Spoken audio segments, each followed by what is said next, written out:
मैं आपको बताता हूं, अब मैं आपको स्टैटिकली मतलब 5-6 कारण बताता हूं कि हम क्यों इसको हल्दी घाटी को प्रताप की जीत कहें। हाँ बताइए। आप नंबर 1, अगर प्रताप हारे थे ये युद्ध तो भाई मुगल आर्मी ने प्रताप का पीछा क्यों नहीं किया? 10 मीटर भी प्रताप का पीछा नहीं करती है मुगल आर्मी। यानी हमारी आर्मी उस आर्मी को टोटली एंगेज करके रखे हुए थी। भाई प्रताप अगर हार गए थे, प्रताप उनकी सेना खत्म हो गई थी, डेसिमेट हो गई थी, सब मारे गए थे, उनकी स्ट्रेटेजी खराब हो गई थी, वो घायल हो गया था घोड़ा, तो उनको पकड़ के मार देते ना, पकड़ के।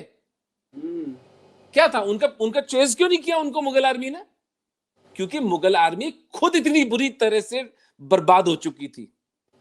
एक दूसरी बात, किसी भी वॉर की विनिंग और लूजिंग पे किस बात पर निर्धारित होती है कि उसके ऑब्जेक्टिव्स क्या थे। वॉर के ऑब्जेक्टिव्स क्या थे अकबर के? प्रताप को या तो जीवित या मुर्दा पकड़ना है, ये ऑब्जेक्टिव्स थे। हुए क्या हासिल? दोनों में कुछ। प्रताप के क्या ऑब्जेक्टिव्स थे? प्रताप के ऑब्जेक्टिव्स, प्रताप एक लंबी कैंपेन अपने दिमाग में लेके चल रहे थे। वो जानते थे कि इस एक युद्ध से मैं मुगलों को पराजित नहीं कर सकता। उनका लक्ष्य था एक मैसेज कि इस हद तक हम तुमसे लड़ेंगे, number 1। Number 2, message to the Hindu kingdoms, Banswara, Dungarpur, Idar, Bundi, ये जितने भी आसपास के राज्य थे जो कि लगभग न्यूट्रल से थे, उनको ये मैसेज देना कि आपको हिंदू धर्म के लिए उदयपुर मेवाड़ के साथ खड़ा होना पड़ेगा, हम इस हद तक जाने को तैयार हैं। ये प्रताप के ऑब्जेक्टिव्स थे। और प्रताप इवन मानसिंह का, और देखिए ये पहली बार हो रहा था कि एक मुगल सेना के आदमी के साथ, मुगल सेना के साथ राजपूतों ने जाकर राजपूतों का वध किया। प्लीज अंडरस्टैंड, आज हम उसको पोस्टेरिटी में एनालाइज कर रहे हैं, लेकिन प्रताप के मन में कितना विभ्रम रहा होगा कि यार मेरे ही संबंधी मुझे मारेंगे और मैं उनको मारूंगा। अब can you understand the conflict in Pratap's mind? एक राजपूत का दूसरे राजपूत को संहार करना इतना सरल नहीं था। प्रताप देखना चाहते थे कि ये सारी चीज कैसे प्ले आउट होती है, खासतौर से मुसलमानों के साथ अलायंस में। ये पहली बार हुआ था। हिंदुओं का तो ज्वाइन किया था, जैसे कि सांगा को हसन खान मेवाती ने ज्वाइन किया था बाबर के विरोध में, लेकिन ऐसा कभी नहीं था कि किसी मुसलमान के साथ में हिंदू आके लड़ रहे हो। ये अकबर ने किया था काम। तो प्रताप अपने ऑब्जेक्टिव में पूरे होते हैं, अकबर अपने ऑब्जेक्टिव में कतन पूरा नहीं होता। जब मानसिंह और आसिफ खान लौटते हैं तो उनकी ड्योढ़ी होती है, यानी जिस सीढ़ी पर, जिस लेवल पे, वो आपने अगर पिक्चरें देखी हो तो होता है ना कि किस लेवल पे किस सामंत को, किस राजा को बिठाया जाएगा। मानसिंह जी की और आसिफ खान दोनों की ड्योढ़ी नीचे कर दी जाती है, और मानसिंह जी को और आसिफ खान को रिसीव करने के लिए अकबर नहीं जाता है, बल्कि 1-1.5 वर्ष तक बात तक नहीं करता उनसे। और इसके बाद का जो वर्णन है, मुझे नहीं पता क्यों हमारे इतिहासकार उसका वर्णन नहीं करते। युद्ध हो गया, 18 तारीख को खत्म हो गई, प्रताप अपने गांव चले, वो लोसिंग करके गांव था, वहां चले गए। वहां उन्होंने अपना कोलारी चले गए थे, सॉरी। वहां घावों की मरहम पट्टी होती है, पूरी तैयारी थी पहले से। मानसिंह अपनी सेना के साथ गोगुंदा आता है, पीछा करता हुआ प्रताप का। गोगुंदा में उसको कहते थे स्कॉर्च्ड अर्थ पॉलिसी। पूरा गांव खाली मिलता है, न खाने को कुछ, न पीने को पानी, कुओं में जहर डाला हुआ था। प्रताप को पता था कि आएंगे पीछे, उनकी पूरी तैयारी थी। और वहां पर जो महल था, जो किला था, उसकी सेना के, उसकी रक्षा के लिए 20 बुजुर्ग बूढ़े सैनिक थे, जिनको माचा तोड़ सैनिक कहा करते हैं। माचा तोड़ का मतलब कि वो सोए रहते हैं, बुजुर्ग होते हैं ना, वो लेटे रहते हैं। वो आते हैं तो 10-5 को मार के वो मर जाते हैं, फिर जितनों को मार सकते हैं वो मार देते हैं। मतलब उनकी कोई रुचि नहीं होती है, मतलब वो सब पड़े हैं वहां पर, माचा तोड़ सैनिक कहते हैं उनको। आप देखिए कैसे लोग थे यार। एक व्यक्ति का समायोजन करना, उसकी चेतना का, उसकी वय, और उसकी टैलेंट और उसकी कैपेबिलिटी के हिसाब से। तो ये 20 लोग 100-200 को मार के मर जाते हैं, खत्म। वो बुढ़े हो चुके थे, बोले हमारा तो वैसे ही स्वर्ग जाना है। अब प्रताप अपनी सेना के साथ में गोगुंदा से निकलने के सारे रास्ते बंद कर देते हैं।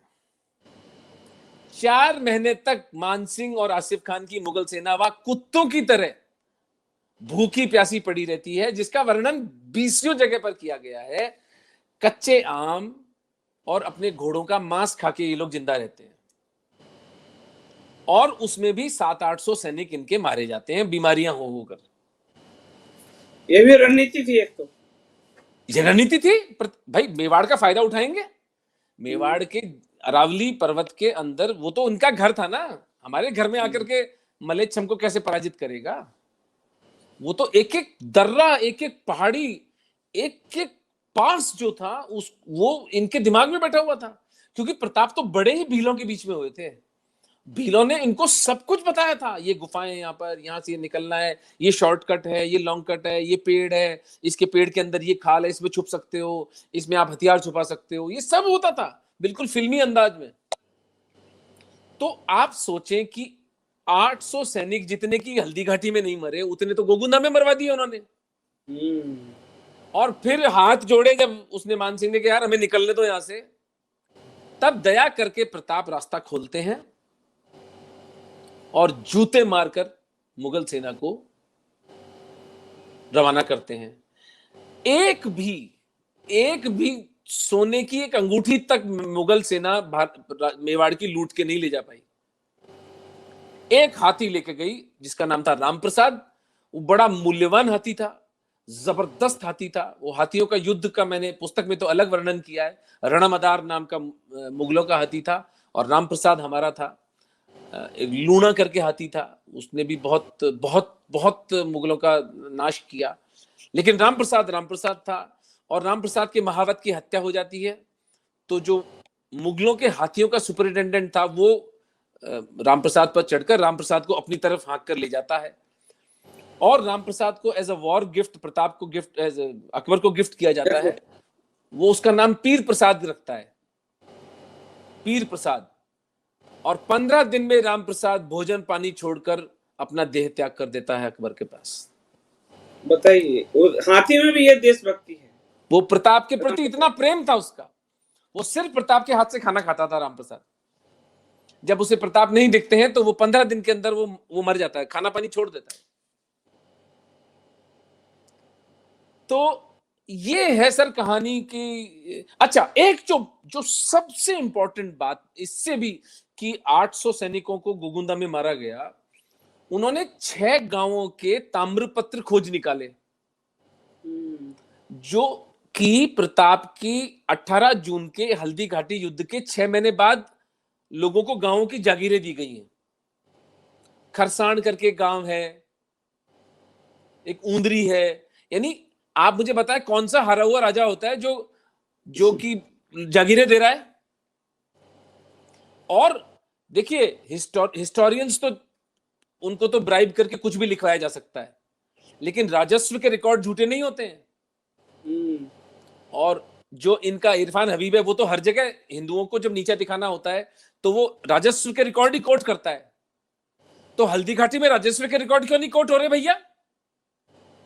6 जगह पर ताम्रपत्र, उन सबके पिक्चर्स है मेरे पास में, वो मैं भी आपको दिखा, मतलब नेक्स्ट टाइम जब हम बात करेंगे, हम पुस्तक पे बात करेंगे तो मैं आपको अगली बार हम दिवेर पे बात करेंगे तब वहां रखेंगे। हाँ, वो ताम्रपत्र है प्रताप के हाथ के, वो दिखे, जो भामाशाह ने जा जाकर अलग अलग ठिकाने के, जैसे जो लोग युद्ध में मारे गए थे ना, उनके बच्चों को, उनके गांव को, उनके वंशजों को वो ताम्रपत्र दिए गए उनके बलिदान के एवज में।